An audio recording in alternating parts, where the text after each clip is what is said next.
Hello, welcome to my class on words associated with infectious diseases. I'm Mr. Osasuyo Moragon, and believe you enjoy this class if you listen attentively. To start with, what are infectious diseases? Now, it's important for us to know what a disease is.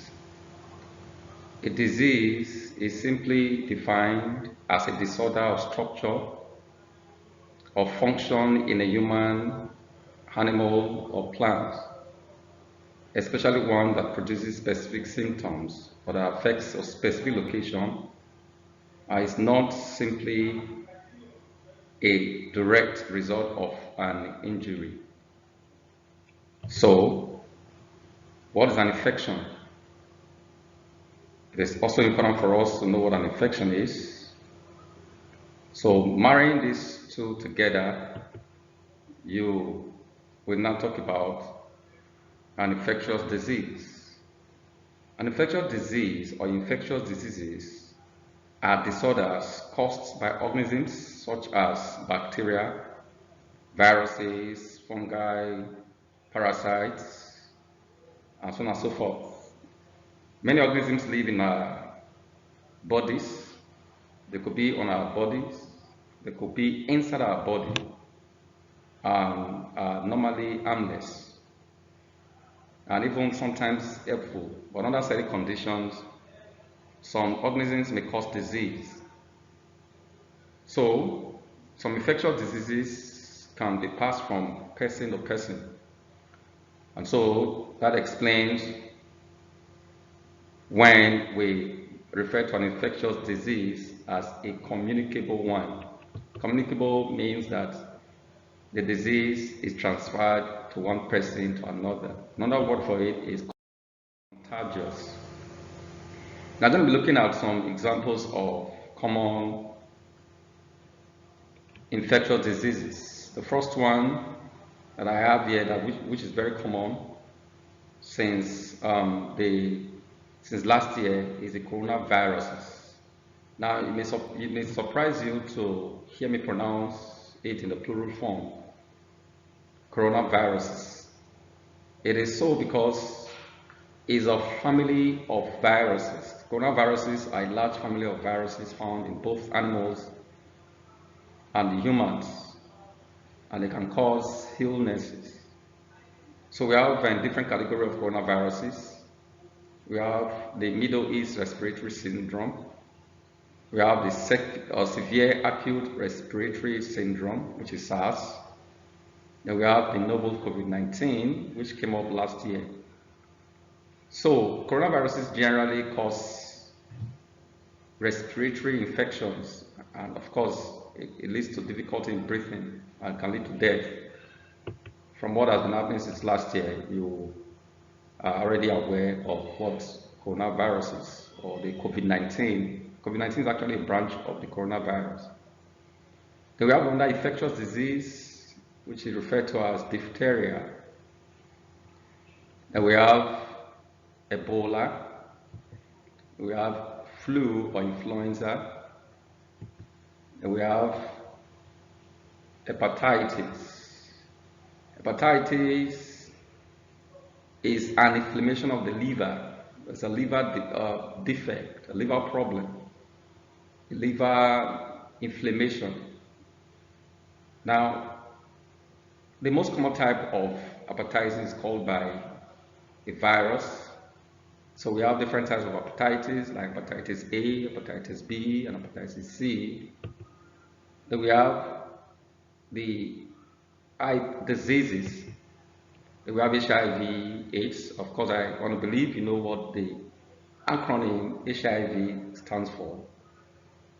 HIV actually means human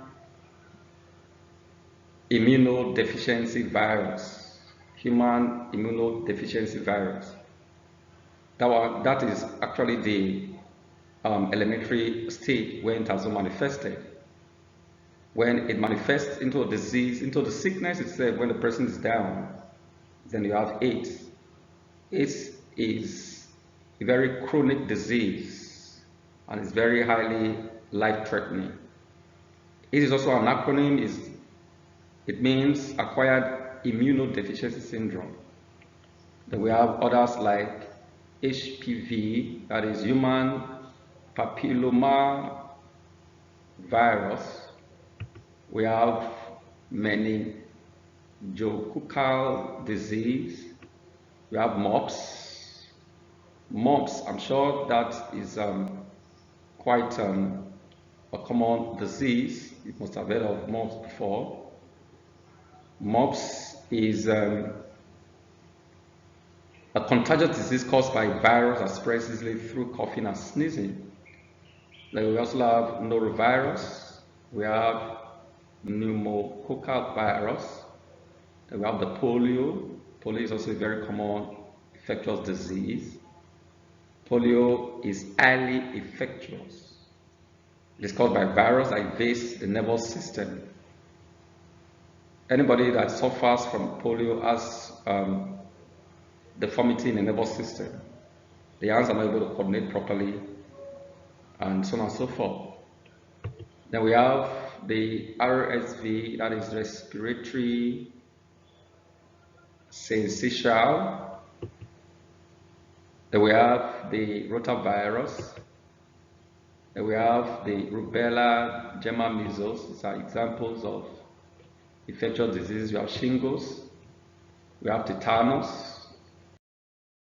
Let me say something briefly about tetanus. Tetanus as an infectious disease is a common disease. You must have heard about it. It's also called lockjaw. It's a bacterial disease that affects the nervous system, and it can lead to death. Tetanus is contracted through cuts or wounds that become contaminated with tetanus bacteria. So now we'll look at some other terms associated with infectious diseases. You have terms like the human or animal-human interface. And we wonder, what is the human-animal interface? Human-animal interface. What does that mean? It's actually a very simple term, which when you learn it, will help to boost your vocabulary. It's actually a condition or situation where humans and animals interact after people set up dwellings on land, strips of trees and other flora. We'll talk about flora, we're referring to plants, where forest animals remain prevalent. Diseases can be spread from animals to humans in this manner. Then we have another term that will help your vocabulary. We have other terms like emerging disease. A disease is said to be emerging when a particular regional population for the first time is infected, or a disease that's been present at low levels in the region. So from this definition, you can see that an emerging disease leads to an epidemic. So the lowest level is the emerging disease. From there, you have the epidemic. Then you have an epidemic is an increase in the number of cases of a disease in a particular regional or geographic region, exceeding the number typically experienced. So an epidemic, you should know this, an epidemic is different from a pandemic. We say the coronavirus is a pandemic. We can say the Ebola disease was an epidemic because it was within the West African region. But coronavirus is across the world. So a pandemic is a case, a situation where a disease spreads from country to country, as a matter of fact, globally. Okay, so I just quickly explain the difference between a pandemic and an epidemic. So you have index case, and in this case, the first person infected with a pathogen known to health officials. So you have index case, you have microbe, you have One Health, you have pandemic, like I mentioned already, you have reservoir. you have spillover, you have vector, you have the word zoonotic. From the word zoonotic is any disease that spreads from animals, including insects. So when you say disease is zoonotic, you mean that disease spreads from an animal, even from insects to people, to humans. Okay. Now, to round off this lesson, I would like to introduce you to some hospital equipment. In the hospital, to treat infectious diseases, there are some equipment that are very vital, very important, like the hospital stretcher. Okay, is a very important, essential hospital equipment. Okay, you find out in most standard hospitals. There's a word I would like you to understand very well. The word is defibrillator, singular, defibrillators, plural.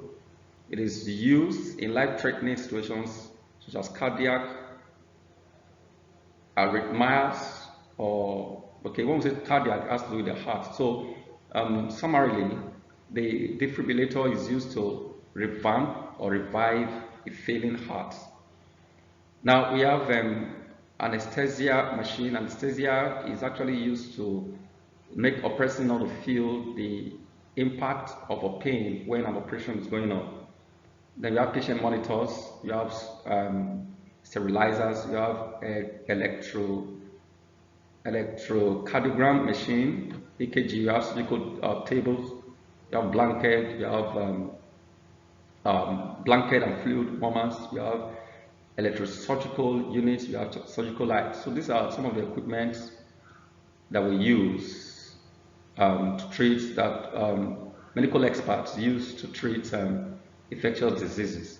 So I would like you to play with these words that we've learned in vocabulary associated with infectious diseases, and begin to apply them in your everyday conversation and even in written essays. See you in my next class.